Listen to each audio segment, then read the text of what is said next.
40하고도 8, 지천명이라던 50을 향해 달려가는 나이지만 제 인생은 딱히 하늘의 명을 깨닫지도 그렇다고 대단한 성취를 이루지도 못했습니다. 그저 경기도 외곽의 작은 인쇄소에서 십수년째 기계 기름 냄새를 맡으며 살아왔을 뿐이죠. 해질녘 라디오, 오늘의 특별한 사연을 가져왔어요. 차분하게 이야기 속으로 안내해드립니다. 먼저 구독과 좋아요, 그리고 댓글까지 저에게 큰 힘이 됩니다. 잉크 냄새가 밴 작업복, 기계 소음에 달아버린 귀, 그리고 매일 반복되는 단조로운 일상. 하지만 전 그런 제 삶이 싫지 않았습니다. 아니, 싫어할 겨를조차 없었다는 게 더 정확한 말이겠네요. 젊은 날의 폭풍 같은 시간을 지나오면서 전 그저 잔잔한 호수 같은 평온함을 간절히 바랐으니까요. 그날도 마찬가지였습니다. 낡은 인쇄기가 뱉어내는 종이들을 정리하고 있는데 아내가 가게 문을 열고 들어왔습니다. 평소에는 잘 오지 않는 사람인데 얼굴에 뭔가 복잡한 표정이 가득했습니다. 여보, 당신 앞으로 온 우편물인데 이거 받아볼래요? 아내가 내민 건 빳빳한 종이로 된 고급스러운 봉투였습니다. 발신인 자리에는 광신고등학교 23회 동창회라는 글자가 선명하게 박혀 있었죠. 40년, 정말 까마득한 세월이었습니다. 제 기억 속에서 억지로 지워버렸던 이름, 광신고등학교. 그 네 글자를 보자마자 멎은 줄 알았던 심장이 차갑게 식어내리는 기분이었습니다. 안 가, 갈 이유 없어. 저는 봉투를 보지도 않고 고개를 저었습니다. 아내는 그런 제 마음을 안다는 듯 한숨을 내쉬며 봉투를 제 작업대 위에 올려놓았습니다. 그래도 40년 만에 처음이라잖아요. 다들 보고 싶어 하지 않겠어요? 보고 싶은 친구들, 물론 있었습니다. 하지만 보고 싶지 않은, 아니, 봐서는 안 될 인간이 그 자리에 분명 있을 테니까요. 제 인생을 송두리째 망가뜨린 원수, 강태수, 그리고 제 가슴 속에 묻어둔 첫사랑, 윤희주. 그 두 사람의 얼굴이 떠오르자 인쇄소의 소음도, 잉크 냄새도 순간 아득하게 멀어졌습니다. 그날 밤, 잠을 이룰 수가 없었습니다. 어둠 속에서 눈을 감으면 40년 전 그날의 기억이 어제 일처럼 생생하게 되살아났습니다. 전교 회장이었고 모두의 기대를 한 몸에 받던 모범생이었던 나. 그런 저를 늘 형제처럼 따르던 강태수. 그리고 아름다운 미소로 우리 모두의 마음을 설레게 했던 희주. 우린 늘 함께였습니다. 비극은 아주 사소한 질투에서 시작됐습니다. 제가 교내 100일장에서 대상을 받고 희주에게서 축하와 함께 수줍은 고백을 받았던 그날 이후였죠. 태수의 눈빛이 달라지기 시작했습니다. 그리고 며칠 뒤 학교 전체가 발칵 뒤집히는 사건이 터졌습니다. 교무실 금고가 털린 겁니다. 범인으로 지목된 건 놀랍게도 저였습니다. 제 사물함에서 도난당한 돈 봉투가 나왔으니까요. 전 억울하다고 소리쳤지만 아무도 믿어주지 않았습니다. 유일한 증인이었던 태수는 제가 돈을 훔치는 걸 봤다고 거짓 증언을 했습니다. 희주마저 싸늘한 눈빛으로 저를 외면했죠. 결국 전 며칠 뒤 퇴학을 당했습니다. 도둑이라는 주홍 글씨가 새겨진 채 제 10대의 꿈은 그렇게 산산조각이 났습니다. 그 후의 삶은 지옥과도 같았습니다. 도둑놈이라는 꼬리표는 어딜 가나 저를 따라다녔고 사람들의 손가락질 속에서 대학도 변변한 직장도 포기해야 했습니다. 온갖 험한 일을 전전하며 하루하루를 버텨냈죠. 그러는 동안 강태수는 승승장구했습니다. 아버지가 지역 유지였던 덕에 유학을 다녀오고 지금은 잘 나가는 건설사 사장이 되었다는 소식을 간간히 전해 들었습니다.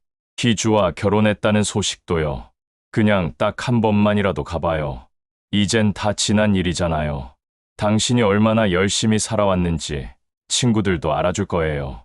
아내의 말에 마음이 흔들렸습니다. 어쩌면, 정말 어쩌면 이제는 괜찮지 않을까.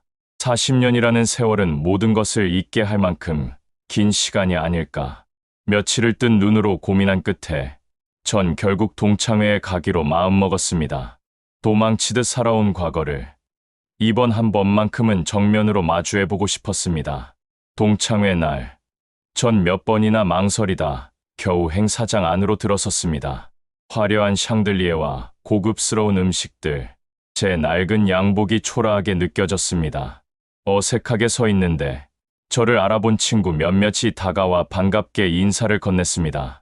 하지만 그들의 눈빛 어딘가에 불편한 동정심이 서려 있다는 걸 저는 느낄 수 있었습니다. 그리고 그때였습니다. 사람들의 시선이 한 곳으로 쏠리며 웅성거림이 커졌습니다. 번쩍이는 명품 시계, 최고급 원단으로 만든 양복을 입은 강태수가 위풍당당하게 들어오고 있었습니다. 그리고 그의 팔짱을 낀 채 여전히 아름답지만 어딘가 그늘진 얼굴을 한 희주가 함께였죠. 태수는 저를 발견하자마자 마치 기다렸다는 듯 입꼬리를 올리며 다가왔습니다. 이게 누구야? 우리 광신고의 자랑. 날쌘돌이 박철민 아냐? 이야, 40년이 지났는데도 손버릇은 여전한가 보네. 아직도 남의 물건에 손대고 그러나? 순간 행사장은 찬물을 끼얹은 듯 조용해졌습니다. 조롱 섞인 태수의 말에 주변 친구들은 어쩔 줄 몰라 하며 제 눈치를 살폈죠. 전 주먹을 꽉 쥐었습니다. 피가 거꾸로 솟는 기분이었습니다. 말 조심해라, 강태수. 조심. 내가 뭘. 야, 친구들. 우리 철민이 옛날에 교무실 금고 턴 거 다들 기억나지? 그때 내가 두 눈으로 똑똑히 봤잖아. 그때 버릇게 못 주고. 지금은 어디서 뭘 훔치고 사나 모르겠네. 보아하니 행색이 영 인쇄소에서 종이나 훔치나. 태수의 악랄한 말은 계속됐습니다. 희주는 고개를 숙인 채 아무 말도 하지 못했고 다른 친구들은 그저 방관할 뿐이었습니다. 40년 전 교실의 풍경과 조금도 달라진 게 없었습니다. 성공한 자의 목소리는 진실이 되고 힘없는 자의 외침은 변명이 되는 세상. 그 견고한 벽 앞에서 전 또다시 혼자였습니다. 숨이 막혀왔습니다. 모든 걸 포기하고 이곳을 뛰쳐나가고 싶다는 생각뿐이었습니다. 제 인생은 40년이 지나도 조금도 나아진 게 없었습니다. 여전히 저는 도둑이었고 패배자였습니다. 깊은 절망감이 온몸을 휘감았습니다. 온몸에 피가 차갑게 식다 못해 얼어붙는 것 같았습니다. 사방에서 날아와 박히는 시선들은 비수가 되어 심장을 찔렀고 강태수의 악랄한 웃음소리는 제 귀를 찢을 듯 파고들었습니다. 40년 전 교무실에 홀로 서 있던 19의 저와 지금 48의 저는 조금도 달라진 게 없었습니다. 무력하고 고립되고 버려진 존재. 그래, 여기서 끝내자. 이런 치욕을 겪으려고 온 게 아니지 않은가. 전 그대로 몸을 돌렸습니다. 이 지옥 같은 공간을, 제 과거를 망령처럼 떠도는 이 인간들을 다시는 보지 않으리라 다짐하며 출입구를 향해 발걸음을 옮겼습니다. 한 걸음, 한 걸음이 천근만근처럼 무거웠습니다. 등 뒤로 태수의 조롱이 계속해서 들려왔습니다. 어이, 도둑놈, 어디 가. 아직 내 얘기 안 끝났는데. 바로 그 순간이었습니다. 누군가 제 팔을 강하게 붙잡았습니다. 신경질적으로 돌아본 제 눈에 들어온 건 낯설지만 어딘가 익숙한 얼굴이었습니다. 마르고 핏기 없는 얼굴에 뿔테 안경을 쓴 남자. 한참을 기억의 파편을 더듬고 나서야 겨우 그의 이름을 떠올릴 수 있었습니다. 우리 반에서 가장 조용하고 있는지 없는지조차 몰랐던 친구. 김진우. 가지마. 철민아. 아직 가면 안 돼. 진우는 제 팔을 놓지 않은 채 떨리는 목소리로 말했습니다. 그의 눈빛은 필사적이었습니다. 마치 제가 여기서 나가면 모든 것이 끝장난다는 듯이 말이죠. 이거 놔. 여긴 내가 있을 곳이 아니야. 아니야. 바로 내가 있어야 할 곳이야. 제발 조금만 더 기다려줘. 곧 모든 게 시작될 테니까. 시작이라니. 대체 무슨 소리를 하는 건지 알 수 없었습니다. 하지만 진우의 눈빛에는 무시할 수 없는 무언가가 있었습니다. 절망의 늪에서 허우적대던 저에게 던져진 가느다란 동아줄 같은 느낌이었죠. 진우는 제 손을 이끌고 연회장 구석, 사람들의 눈에 잘 띄지 않는 비상구 옆으로 저를 데려갔습니다. 철민아, 미안하다. 40년 동안 정말 미안했다. 진우는 샹라이 뜬금없이 사과부터 했습니다. 전 영문을 몰라 그를 멍하니 쳐다봤습니다. 내가 왜 나한테 사과를? 그날 교무실 금고가 털렸던 그날 말이야. 난 봤어. 강태수가 내 사물함에 돈 봉투를 넣는 걸. 복도 모퉁이에 숨어서 전부 다 봤다고. 숨이 멎는 것 같았습니다. 40년 만에 처음 듣는 진실이었습니다. 제 편이 단 한 사람이라도 있었다는 사실이었습니다. 온몸에 전율이 흘렀습니다. 그런데 왜 그때 말하지 않았어? 제 목소리가 원망으로 떨려 나왔습니다. 진우는 고개를 숙였습니다. 무서웠다. 태수 아버지가 어떤 사람인지 너도 알잖아. 우리 아버지 공장이 그 사람한테 대출을 받고 있었어. 내가 입을 여는 순간 우리 집은 길거리에 나앉게 될 판이었어. 그래서 비겁하게 눈을 감았다. 정말 미안하다. 철민아. 진우는 울고 있었습니다. 40년의 죄책감이 그의 얼굴에 깊게 새겨져 있었습니다. 원망스러웠지만 동시에 그의 처지가 이해가 되기도 했습니다. 저 역시 그 상황이었다면 용기를 낼 수 있었을까?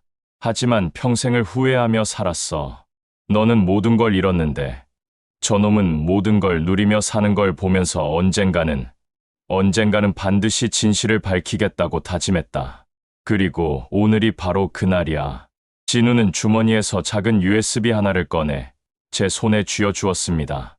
차갑고 단단한 감촉이 손바닥에 선명하게 느껴졌습니다. 이 안에 모든 게 들어있어. 40년 전 내 일기장 사본, 그리고 몇 년 전부터 내가 남몰래 만나고 다녔던 다른 친구들의 양심, 고백 음성 파일까지. 심지어 희주를 협박해서 너에게 등을 돌리게 만들었다는 태수의 통화 녹음도. 믿을 수가 없었습니다. 이 작고 보잘것없는 물건 안에 제 인생을 뒤바꿀 모든 것이 담겨 있다는 말입니까? 진우는 제 어깨를 잡고 말을 이었습니다. 오늘 동창회에서 추억의 영상을 상영하기로 했어. 내가 영상 편집을 돕겠다고 자원에서 담당자를 미리 만나놨다. 잠시 후에 강태수가 널 단상 위로 불러내서 최대한으로 망신을 주려고 할 거야. 그게 바로 신호다. 그때 내가 이 영상을 틀 거야. 모든 사람이 보는 앞에서. 이것은 우연이 아니었습니다. 40년간 묵묵히 칼을 갈아온 한 친구의 치밀하고 집요한 계획이었습니다. 꺼져가던 제 심장 속 불씨가 다시 타오르기 시작했습니다. 절망이 있던 자리에 차가운 분노와 뜨거운 결단력이 차올랐습니다. 더 이상 도망치지 않겠다. 내게서 모든 것을 앗아간 저 악마에게 가장 잔인한 방식으로 심판을 내려주겠다.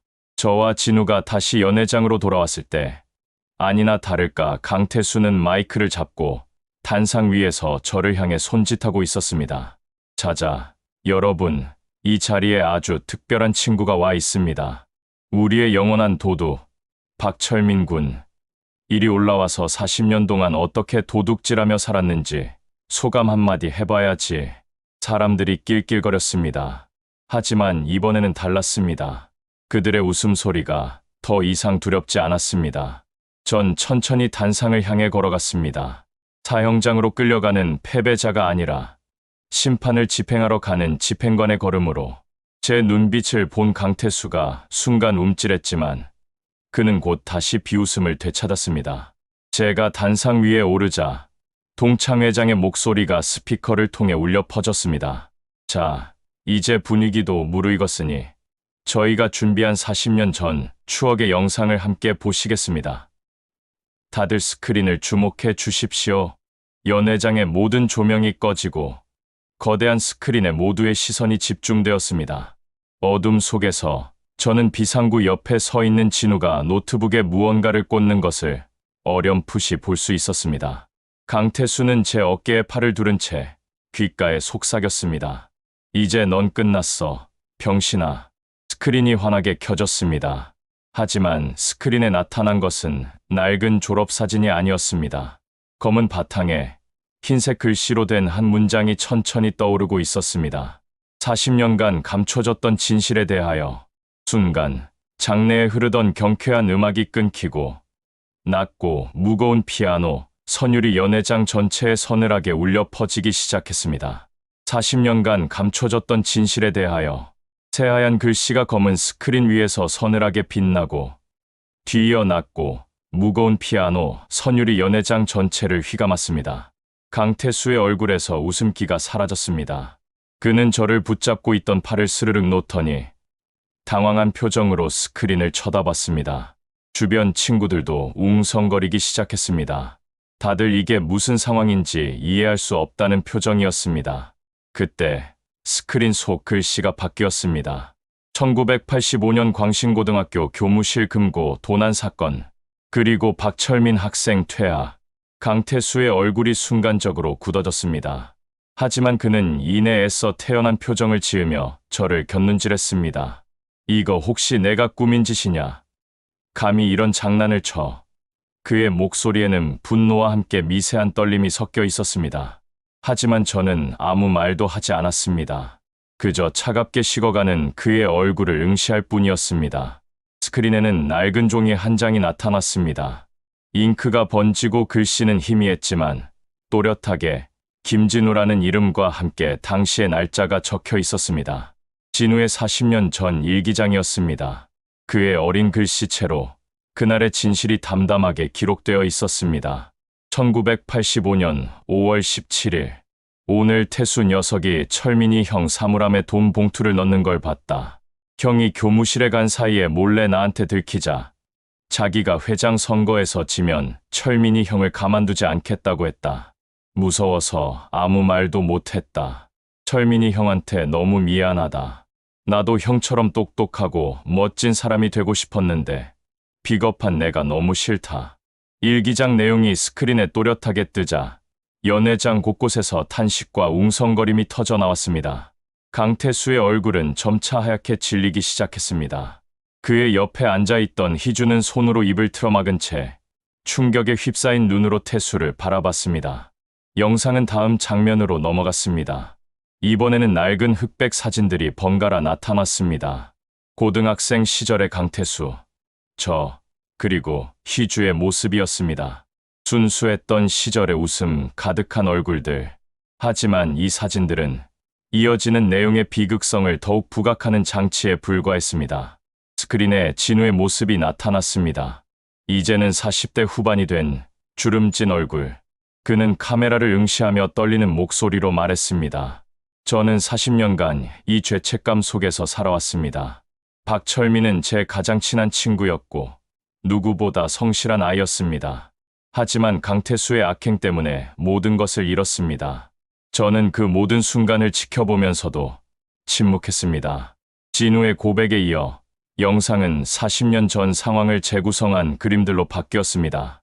태수가 교무실 문 앞에서 망을 보고 제가 복도 끝으로 사라지자마자 제 사물함을 열어 돈 봉투를 집어넣는 섬뜩한 장면이 그대로 재현되어 있었습니다. 당시 상황을 목격한 진우의 증언을 바탕으로 만들어진 것이 분명했습니다. 왜 그때 말하지 못했냐고요. 강태수 아버지가 당시 제 아버지 공장의 투자를 미끼로 압력을 넣었습니다. 만약 제가 입을 열면 저희 가족은 모든 것을 잃을 거라고 협박했습니다. 그래서 저는 제 친구를 배신했습니다. 진우는 눈물을 흘렸습니다. 그의 진심 어린 고백은 연회장을 숙연하게 만들었습니다. 강태수는 이미 패닉 상태였습니다. 그는 주위를 둘러보며 도망칠 곳을 찾았지만 수많은 눈동자가 그를 향해 차갑게 고정되어 있었습니다. 그리고 영상은 결정적인 증거를 제시했습니다. 날짜가 선명하게 찍힌 통화 녹음 파일이었습니다. 강태수야, 윤희주, 너 박철민이랑 계속 어울려 다닐 거야? 윤희주 태수야, 왜 그래? 철민이는 아무 잘못 없어. 강태수 잘못?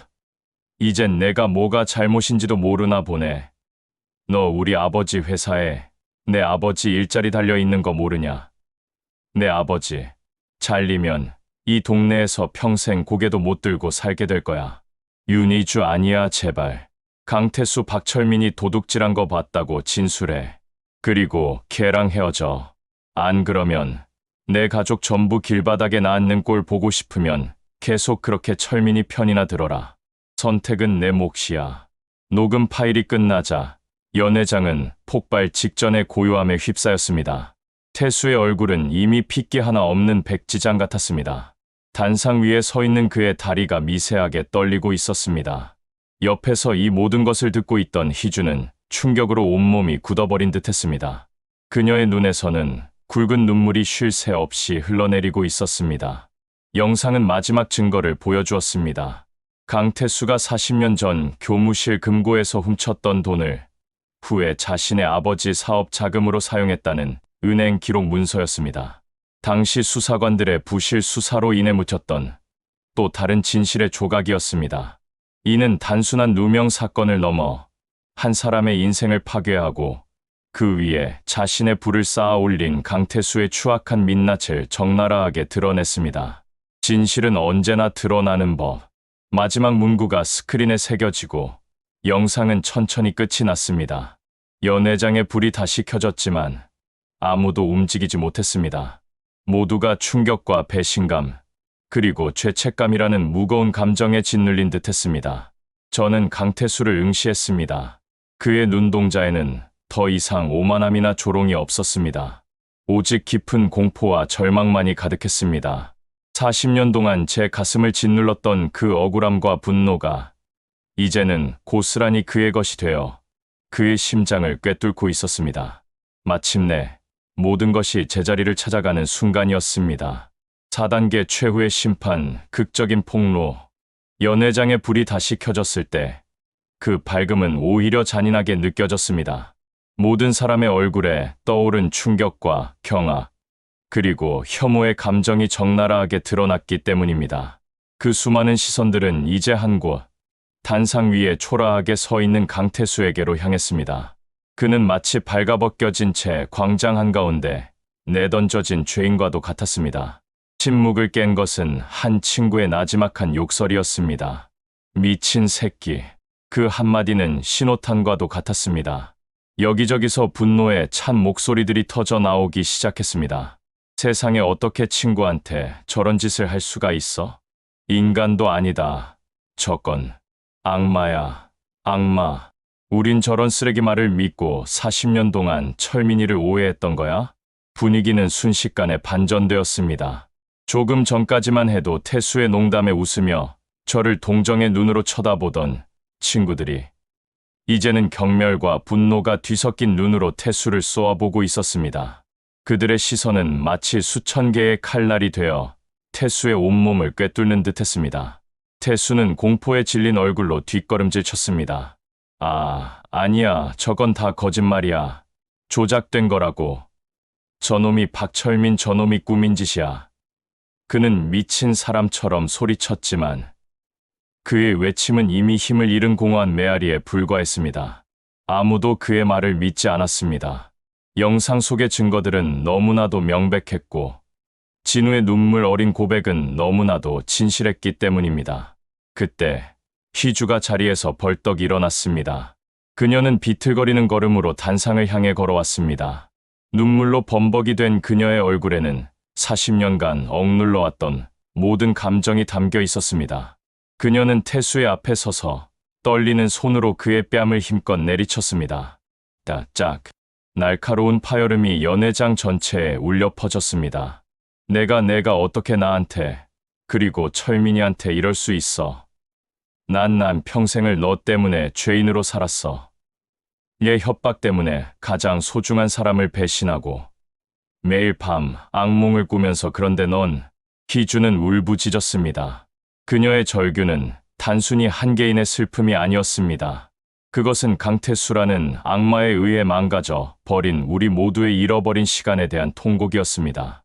저는 그저 묵묵히 서서 이 모든 광경을 지켜보았습니다.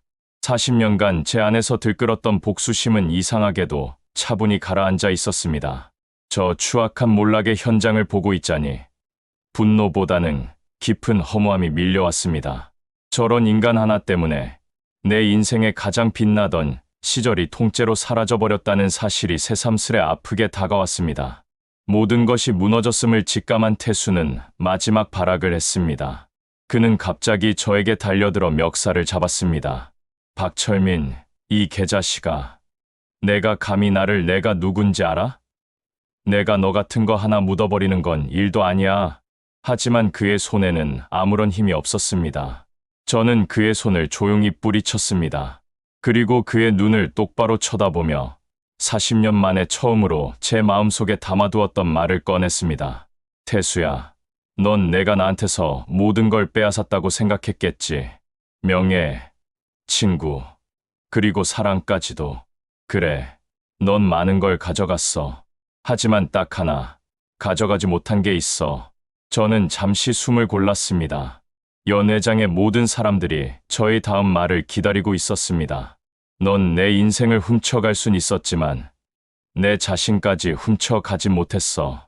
난 내가 만든 거짓 속에서도 단 한순간도 나 자신을 부끄러워하지 않았다.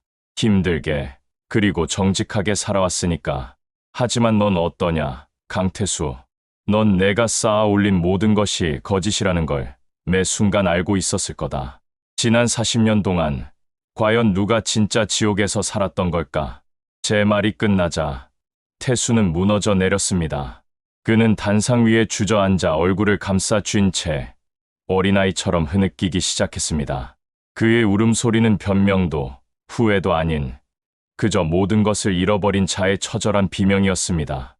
그때 동창 회장이 마이크를 잡고 떨리는 목소리로 외쳤습니다. 강태수 회원을 우리 광신고 동문회에서 영구 제명합니다.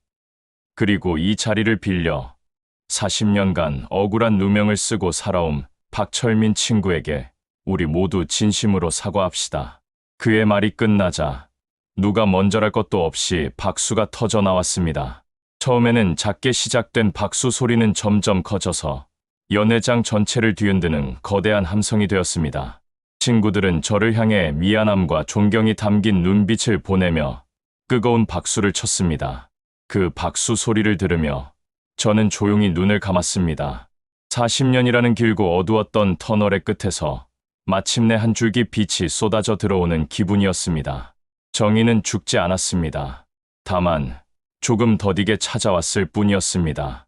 천둥과도 같았던 박수 소리가 잦아들자 연회장에는 기묘한 정적과 안도감, 그리고 깊은 허탈감이 뒤섞여 맴돌았습니다. 단상 아래에 무너져 내린 강태수는 더 이상 아무런 말도 하지 못했습니다. 그저 텅 빈 눈으로 허공을 응시할 뿐이었죠. 그의 화려했던 가면은 산산조각이 났고 그 아래에는 40년의 거짓과 탐욕으로 얼룩진 초라한 민낯만이 남아있었습니다. 동창회 임원 몇몇이 다가와 경비원과 함께 태수의 양팔을 붙잡아 일으켰습니다. 그는 아무런 저항도 하지 못하고 마치 영혼이 빠져나간 인형처럼 질질 끌려 나갔습니다. 연회장을 나서는 그의 마지막 뒷모습은 그가 평생 쌓아 올렸던 부와 명예가 얼마나 허망한 것이었는지를 보여주는 듯했습니다. 그가 사라지자 친구들이 제 주위로 몰려들었습니다. 그들은 하나같이 미안함과 부끄러움이 가득한 얼굴로 제게 고개를 숙였습니다. 철민아, 정말 미안하다. 우린 아무것도 모르고 내가 그렇게 힘든 시간을 보내는 동안 우린 저런 놈 옆에서 웃고 떠들었다니 정말 면목이 없다. 저는 그들의 손을 하나하나 맞잡아 주었습니다. 그들을 원망하는 마음은 조금도 들지 않았습니다. 그들 역시 강태수가 만들어낸 거대한 거짓의 피해자였으니까요. 제게 필요했던 것은 사과가 아니라 그저 잃어버렸던 시간 속의 따뜻한 우정을 다시 확인하는 것뿐이었습니다. 어깨를 툭툭 치며 괜찮다고 말하는 저에게 진우가 다가와 말없이 저를 꼭 껴안아 주었습니다. 그 친구의 마른 등에서 40년의 무거운 죄책감과 안도감이 동시에 전해져 왔습니다. 동창회는 그렇게 끝이 났습니다. 하지만 세상의 심판은 이제부터가 시작이었습니다. 그날의 일은 순식간에 퍼져나갔습니다. 동창회에 참석했던 누군가가 현장 영상을 인터넷에 올렸고 40년 만에 밝혀진 건설사 대표의 추악한 과거라는 제목으로 삽시간에 온 세상으로 퍼져나갔습니다. 강태수의 건설 회사는 주가가 폭락했고 그가 진행하던 모든 계약이 줄줄이 취소되었습니다. 언론은 그의 과거 범죄 행각뿐만 아니라 그동안 저질러왔던 수많은 비리들을 파헤치기 시작했습니다. 탈세, 횡령, 뇌물공여, 그의 성공 신화는 하룻밤 만에 추악한 범죄 기록으로 전락했습니다. 결국 그는 얼마 지나지 않아 검찰에 구속되었습니다. 40년 전 힘이 없어 받지 못했던 법의 심판이 이제야 제자리를 찾은 것이었습니다. 며칠 뒤 희주에게서 연락이 왔습니다. 우리는 동네의 작은 찻집에서 마주 앉았습니다. 마주 앉기까지 40년이라는 긴 시간이 걸렸습니다. 그녀는 무척이나 수척해져 있었지만 역설적이게도 그늘이 드리웠던 얼굴은 오히려 평온해 보였습니다. 미안해, 철민아. 그 말밖에는 할 말이 없네. 그녀는 고개를 숙인 채 그 말만 반복했습니다. 저는 조용히 고개를 저었습니다. 아니야, 희주야. 사과하지 마. 19살의 내가 감당하기엔 너무나 버거운 일이었을 거야. 나라도 어쩌면 너와 같은 선택을 했을지도 몰라. 그러니 이제 그만 너 자신을 용서해. 제 말에 희주는 참았던 눈물을 터뜨렸습니다. 한참을 울던 그녀가 고개를 들고 저를 보며 말했습니다. 나 그 사람과 이혼 서류에 도장 찍었어. 이제라도 내 인생을 되찾고 싶어. 비록 너무 늦었지만 우리는 더 이상 많은 말을 하지 않았습니다. 하지만 침묵 속에서 서로의 마음을 이해할 수 있었습니다. 우리는 40년 전의 상처를 보듬고 서로의 새로운 삶을 조용히 응원하며 헤어졌습니다. 그녀의 뒷모습을 보며 제 마음속에 남아있던 마지막 응어리마저 눈 녹듯 사라지는 것을 느꼈습니다. 그것은 사랑도 미련도 아닌 긴 시간을 돌고 돌아 마침내 제자리를 찾은 평온함이었습니다. 저는 다시 인쇄소의 일상으로 돌아왔습니다. 기계 소음과 잉크 냄새는 여전했지만 모든 것이 전과 다르게 느껴졌습니다. 더 이상 과거의 그림자에 짓눌리지 않았습니다. 어깨를 무겁게 짓누르던 억울함이라는 짐을 내려놓으니 세상이 한결 가볍고 선명하게 보였습니다. 아내는 아무것도 묻지 않고 그저 예전보다 더 따뜻한 미소로 저를 맞아주었습니다. 제 모든 것을 이해하고 믿어준 단 한 사람, 제게 가장 소중한 것은 바로 제 곁에 있었습니다. 어느 주말, 진우가 작은 화분을 들고 인쇄소로 저를 찾아왔습니다. 우리는 옥상에 올라가 오랜만에 나란히 앉아 커피를 마셨습니다. 철민아, 앞으로는 자주 보자. 잃어버린 40년, 지금부터라도 채워가면서 살자. 저는 말없이 웃으며 고개를 끄덕였습니다. 강태수에게 복수하는 것이 제 삶의 목표였던 적은 없습니다. 저는 그저 빼앗겼던 제 이름과 인생을 되찾고 싶었을 뿐입니다. 그리고 이제 저는 모든 것을 되찾았습니다. 해 진력의 붉은 노을이 세상을 물들이고 있었습니다. 저는 문득 깨달았습니다. 진정한 승리는 누군가를 파멸시키는 것이 아니라 그 파멸의 과정 속에서도 나 자신을 잃지 않고 내 삶을 끝까지 지켜내는 것이라는 사실을. 40년의 시간은 제게서 많은 것을 앗아갔지만 동시에 무엇이 정말 소중한 것인지를 가르쳐 주었습니다. 이제 저는 더 이상 과거를 돌아보며 한숨 짓지 않을 겁니다. 제게는 성실하게 살아온 어제가 있고 소중한 아내가 함께하는 오늘이 있으며 좋은 친구와 함께 웃을 수 있는 내일이 있으니까요. 그것만으로도 제 인생은 충분히 의미 있고 행복합니다. 40년간의 길고 어두웠던 복수극은 그렇게 막을 내렸습니다.